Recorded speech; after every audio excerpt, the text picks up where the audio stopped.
하나님의 말씀을 함께 보겠습니다.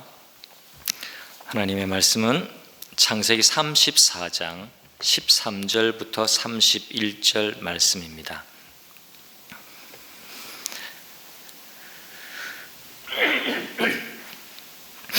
제가 한 절, 여러분 한 절 교독하시겠습니다.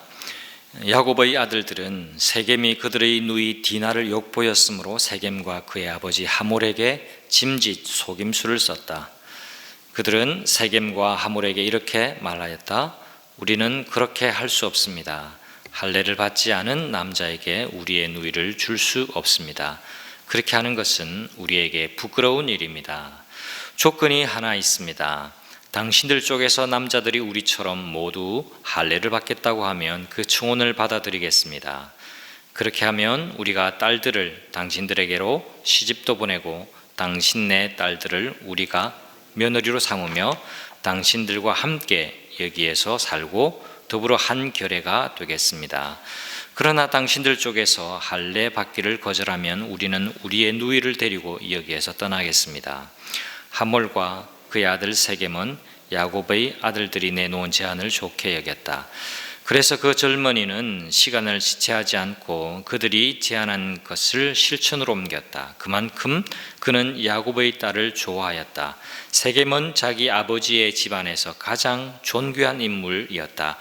하몰과 그의 아들 세겜이 성문께로 가서 그들의 성읍 사람들에게 말하였다. 이 사람들이 우리에게 우호적입니다. 그러니 그들이 우리 땅에서 살면서 우리와 함께 물건을 서로 사고 팔게 합시다.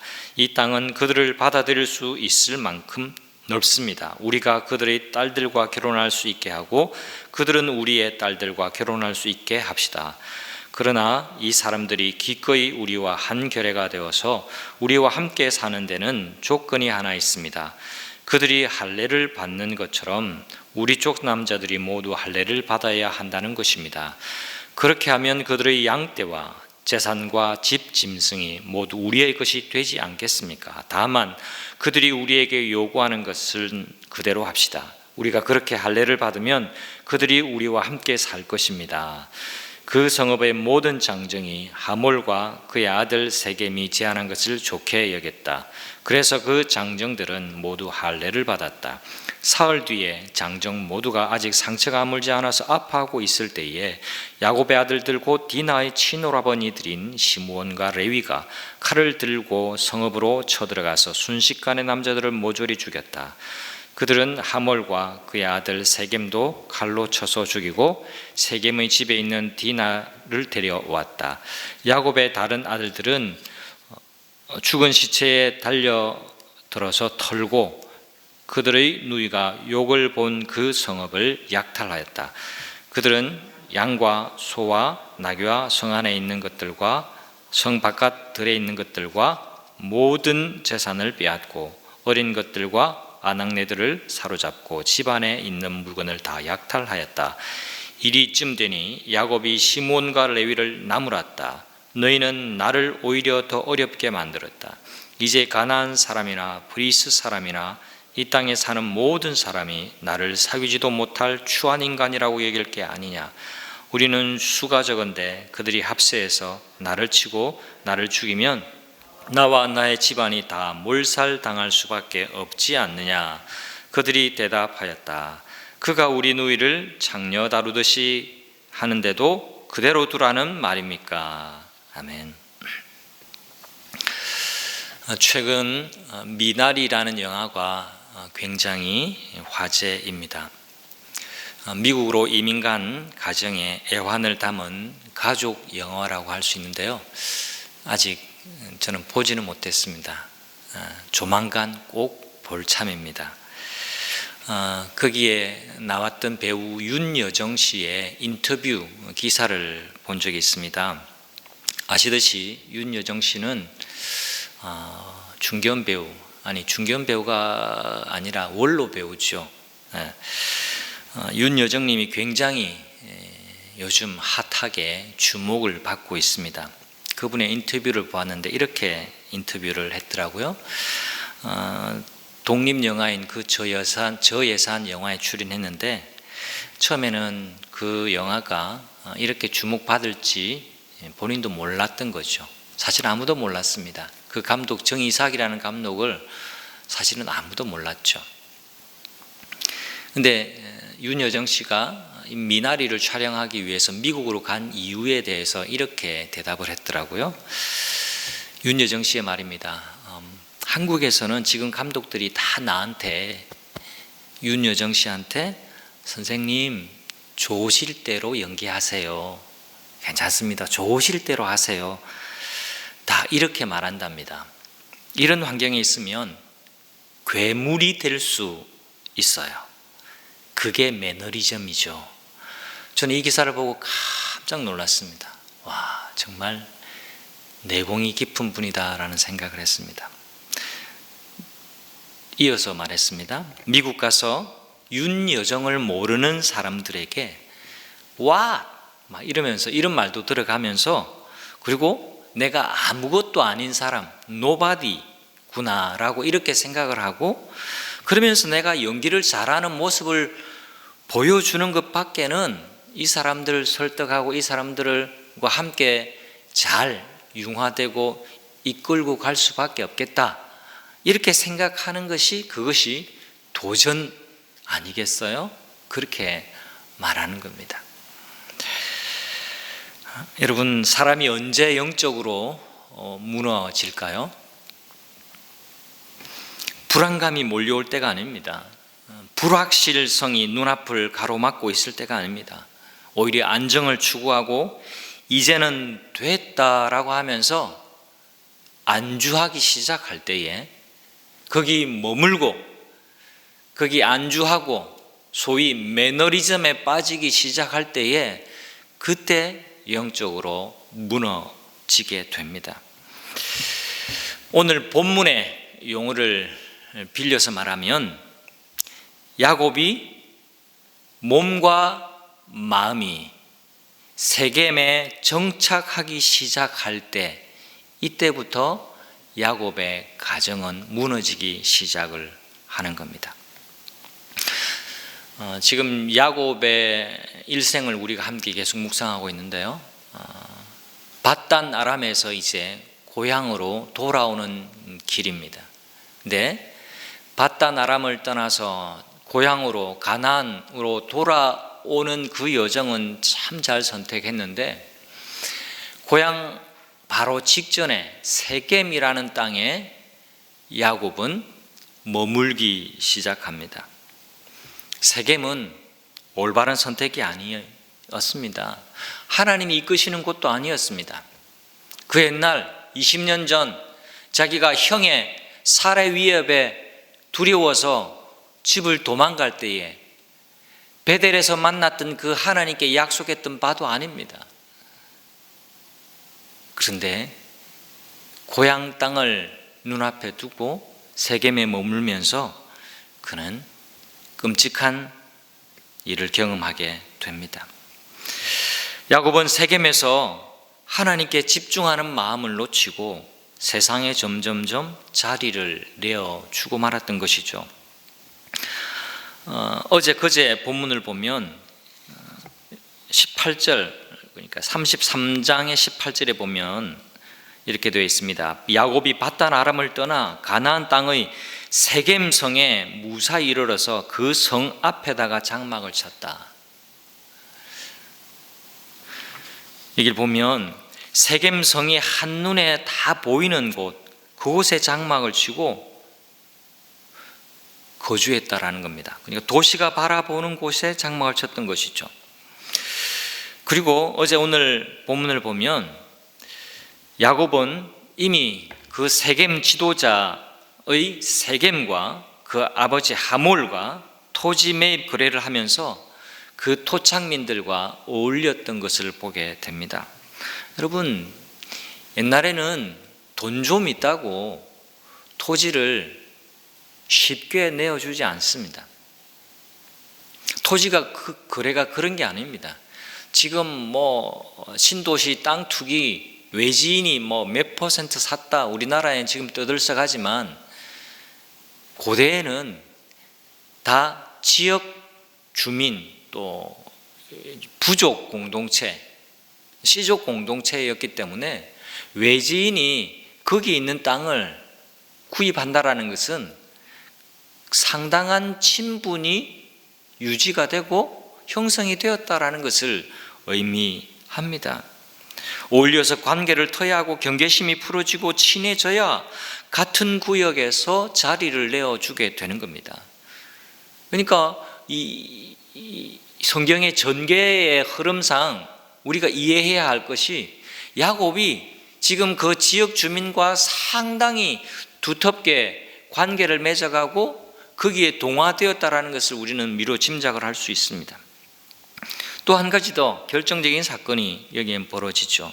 아버지 야곱이 세겜의 지역 주민들과 어울린 것은 딸 디나가 세겜 여인들과 어울리는 길을 낸 것입니다.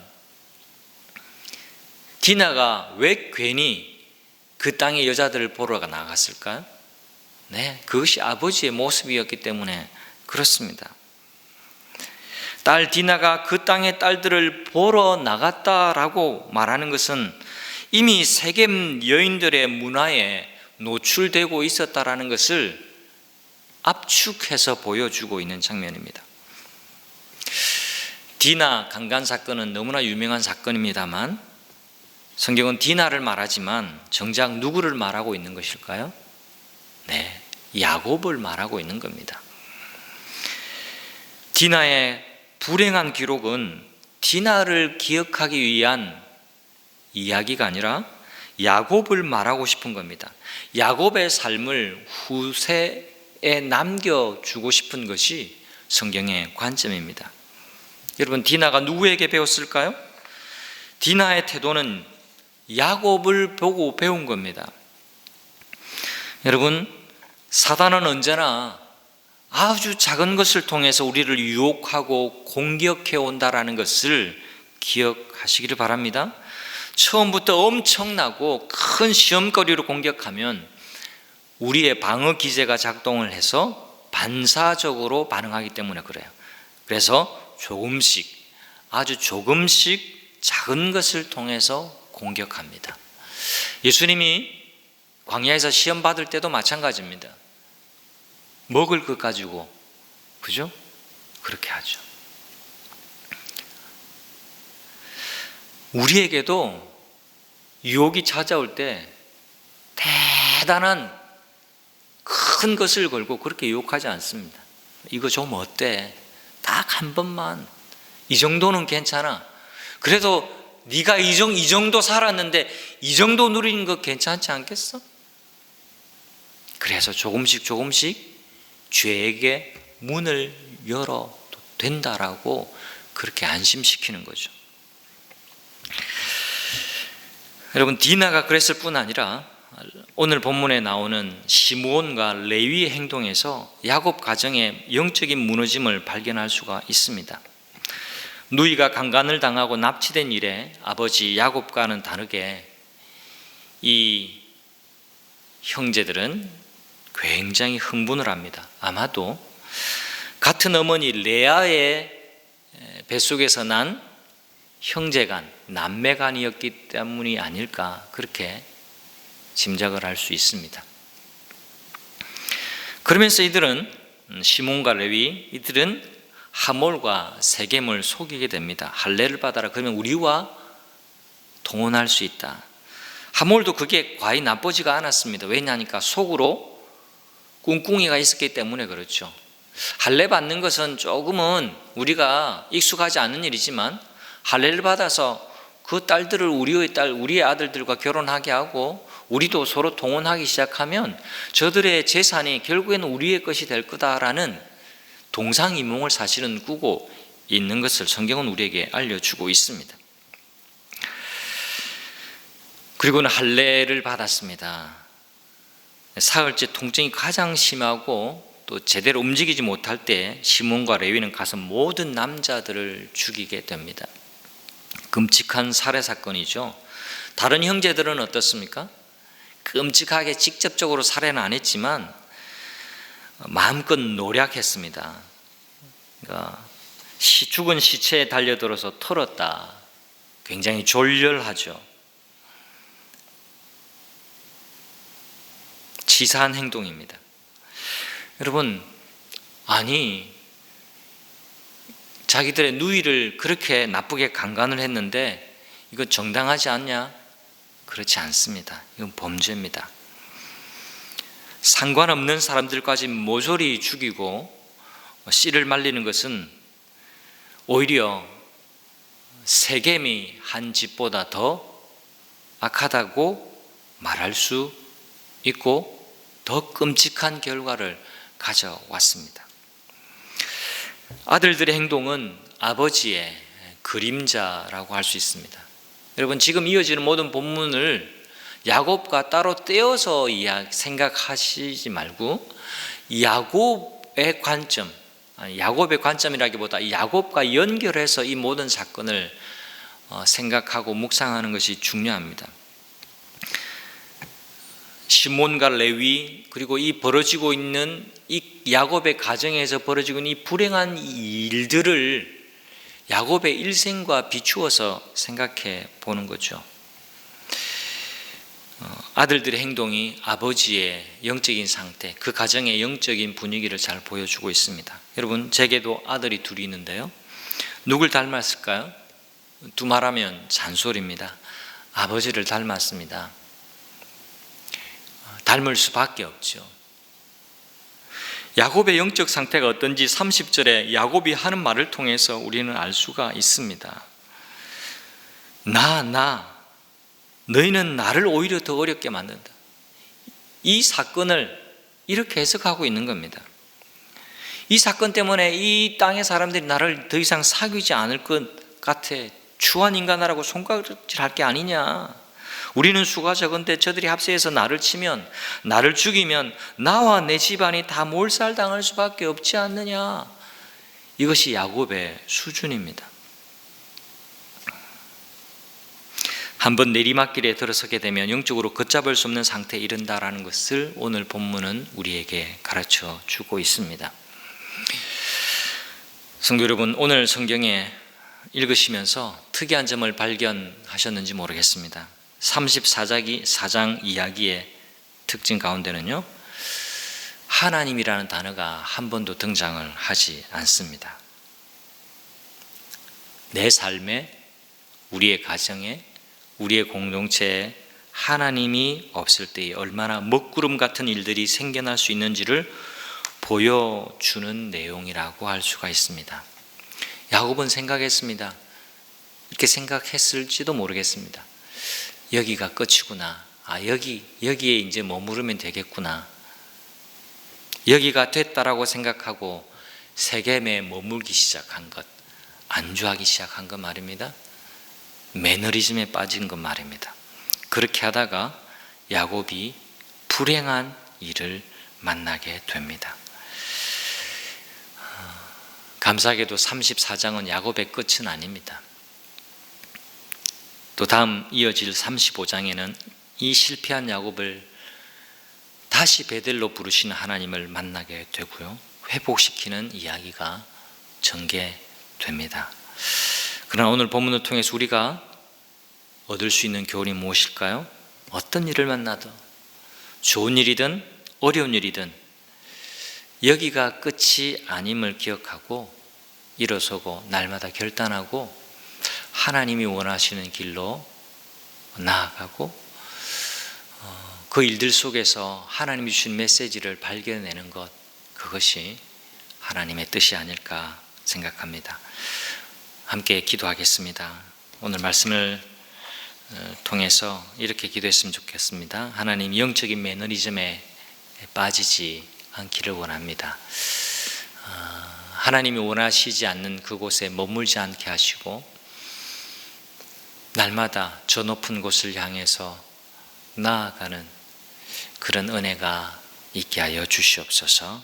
기도하시고, 오늘은 나라와 선교사들을 위해서 기도하는 날입니다. 복잡한 정치 환경 가운데 하나님, 이 땅에 참된 지도자, 또 백성들을 위한 지도자가 잘 준비되고 선출될 수 있도록 도와주시고, 정치권 속에 있는 여러 가지 정직하지 않은 것들, 또 비리, 또 적폐라고 부르는 또 옳지 못한 것들이 다 정화되고 온 백성들이 서로 신뢰할 수 있는 나라를 세워갈 수 있도록 도와주시옵소서. 기도해 주시고, 오늘도 우리 선교사님들 선교 현장 가운데 하나님의 도우심으로 용기를 얻고 셈을 얻고 오늘도 복음 전파되는 놀라운 열매들이 맺혀지게 하여 주시옵소서. 우리 함께 기도하시고 오늘 하루도 승리하시기를 바랍니다. 기도하겠습니다.